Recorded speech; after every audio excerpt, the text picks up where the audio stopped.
Yo, 16 bars challenge. Hey, hey,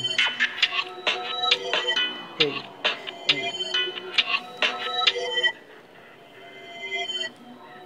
Pare-pareho lang naman tayong biktima sa ganitong sitwasyon. Mistulang ilusyon ang kalayaan, meron ng limitasyon. Huwag magpapadala sa galit, kontrolin ng emosyon. Hintayin ng solusyon sa mahabang bakasyon. Matutong sumunod kung sa nauna ayaw mong sumunod. Hindi ito gera na palakasan ng loob. Sunod-sunod ang kaganapan ng hindi napipigilan.